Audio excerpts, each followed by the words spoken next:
How's it going, everyone? Today we're going to be changing the oil pan on the 2006 to 2010 Volkswagen Jetta, Golf, and Rabbit. So our first step is to loosen up our oil drain plug. To do so, we'll use our 19mm and our ratchet. And now just keep applying pressure while you unthread your drain plug. And once you know all the threads are out, just pull it really quick. And now we'll let all that oil drain out. Since we're changing the oil pan, you might as well go all the way, change your oil filter, and put new oil in after. You can take our wrench, just loosen this up. So looking in where your oil filter goes, you can see this red gasket. You're gonna want to grab a pick and get that out of there.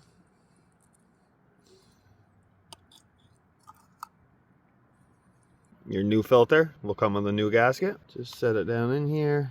Make sure that this little tab is facing up. Just push it in and grab your new filter.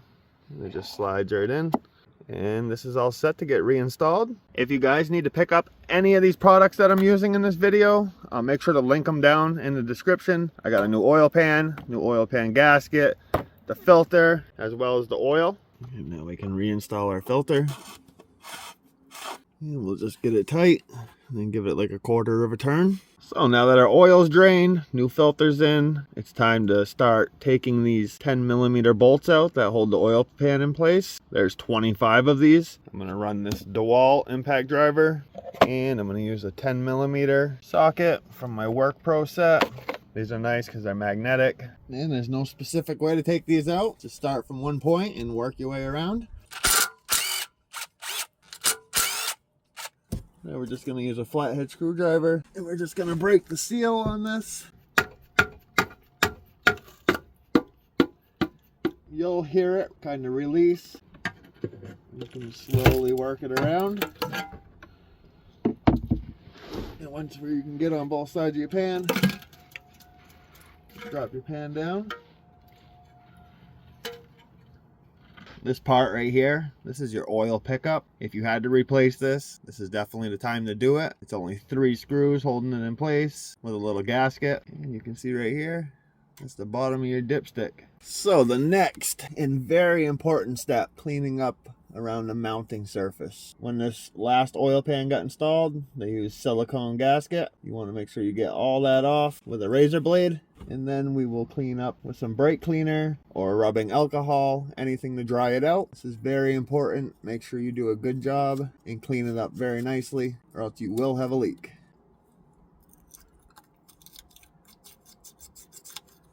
Alright, so we have our new oil pan, and when you buy these, they'll tell you just use some RTV silicone gasket, put a bead around all this, and then just install it. I don't like to do that, and I don't recommend it. I say spend some money, get yourself a good quality gasket, like this Felpro one. You shouldn't ever really use RTV gasket and a regular gasket together. I'm going to use a couple dots just to hold the gasket in place so it's easier to install. Now I'm just going to take my gasket, get that roughly where I want it. Once we get a few bolts through and thread it in, the gasket will start to hold itself in place anyway. So we can grab a couple of our bolts, our new oil pan. Make sure your mounting surface is all cleaned up with oil.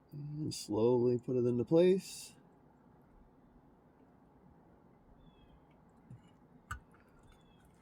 Now hold it and get a few of your bolts threaded in. And over here, we need to move the gasket a little bit just to get the holes lined up. I recommend at least putting 5 or 6 of these bolts in. Try to get each corner just so your gasket's in the right location. Then you won't have any issues installing any of the other bolts. And we're just gonna barely snug these down. We don't want to tighten these down all the way yet because we need to torque them.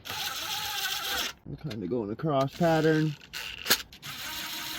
Now that we have a few of these bolts in, we can install the rest of them and get them snug down, and then we will go around and torque every single one of these. So when we go to torque these bolts, I couldn't find any torque sequence for this engine. What I've always done is this would be like number 1, number 2 would be on this side, and you kind of work from the inside out, and when you get to the corners, do opposite corners. So that's what we're gonna do. So we'll do 16 foot-pounds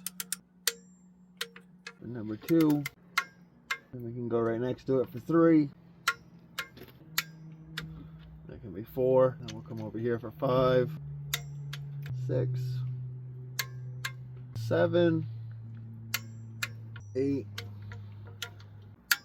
9, 10, 11, 12, 13, 14, 15, this one 17, 18, 19, 20, 21, 22, 23, 24, and 25.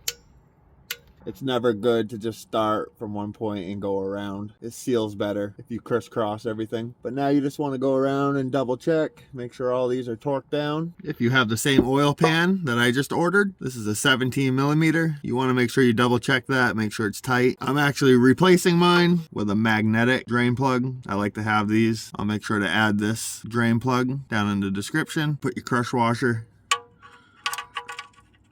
And this is a 14 millimeter. Get it snug.